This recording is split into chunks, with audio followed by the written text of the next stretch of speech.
सुप्रभात पिलामाने गत क्लास रे तुमे माने केउ जिनिस गड़ी पारिबो ओ केउ जिनिस को घोषाड़ी निया जाई पारिबो जानिथिलो।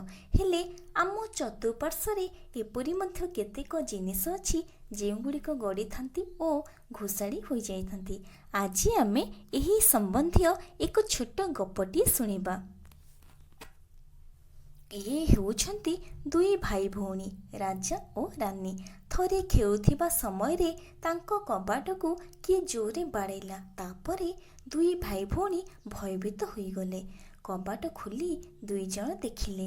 देखिला बेलको जणे व्यक्ति सिलिंडर को गड़े गड़े तांका घर को आसुछि।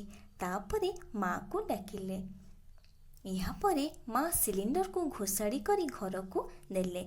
एही समय रे राजा चॉकलेट खाइबा को इच्छा कला।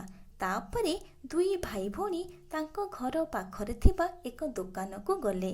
दुकानीर पुओ जो छोट चॉकलेट डब्बा सह खेलुथिला राजा सेही डब्बारे थिबा चॉकलेट को मागिला। किंतु कुनी पुओटी घोषाड़ी घोषाड़ी घर को डब्बाटी को नहीं गला। किंतु राजार जिद सेही चॉकलेट खाइबो। तापरे दुकानी केते कष्टरे डब्बा को आनिला। सेही डब्बारे कम चॉकलेट थिला। सेथिर लगी दुकानी डब्बा सह चॉकलेट को राजा को देदेला। हेले भाई भौणी चॉकलेट को पॉकेट रे पुराई डब्बा को फिंगी देले। दुकान पाखरे एक बिलेई थिला। बिलेई सेही डब्बा को गड़े गड़े खेलिला। राजा बिलेई खेलुथिबार देखि मजा नेउथिला। एही समय रे रानी कहिला चल राजा घर को जीवा। तापरे घर को आसीबा समय रे दुई जण पिला चक्क को गड़े गड़े खेलुथिबार देखिले। आउ किछि दूर आसीबा परे सेमाने देखिले गोटिए पिला चक्क को घोषाड़ी घोषाड़ी नेउछि। ଏହା ପରେ ରାଜା ରାନୀକୁ କହିଲା ଚାଲେ ଆମେ ବି ଘରେ ଯେତିକି ଜିନିଷ ଅଛି ସେହି ଜିନିଷ ଗୁଡ଼ିକୁ ଗଡ଼େଇବା ଓ ଘୋଷାଡ଼ିବା। ମଜା ଆସିବ ରାନୀ ଚାଲ ଖେଳିବା। ଏହାପରେ କ'ଣ ହେଇଛି ଦୁଇ ଜଣ ଘରେ ଥିବା କିଛି ଜିନିଷ ଆଣି ଗଡ଼େଇଲେ ଓ ଘୋଷାଡ଼ିଲେ। କିନ୍ତୁ ଦୁହେଁ ଖେଳୁଥିବା ଜିନିଷ ମଧ୍ୟରୁ କେବଳ ଠିପି ଏବଂ ଗ୍ଲାସକୁ ଗଡ଼େଇ ଏବଂ ଘୋଷାଡ଼ି ପାରିଲେ, ଅନ୍ୟ ଜିନିଷକୁ ନୁହେଁ।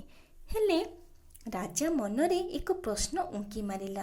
से रानी को कहिला रानी ए बॉलटी कौन पे घोषाड़ी हो नहीं सिलिंडर डब्बा चक्क भली काहे खाली गड़ुछि। दूररू माँ सब कथा शुणुथिले। हसी हसी कहिले माँ एही ठिपिटी गड़िला काहे ना एही ठिपिर एही पार्श्व गोलाकार ओ अन्य पार्श्व अर्थात एही पार्श्व गोलाकार नुहे समतल। सेथि लगी तुमे एही पार्श्व धरी ठिपिटी को घोषाड़ी घोषाड़ी नहीं पारिलो। ठीक सेहीपरि ग्लास मध्य समतल और वक्रपृष्ठ अछि।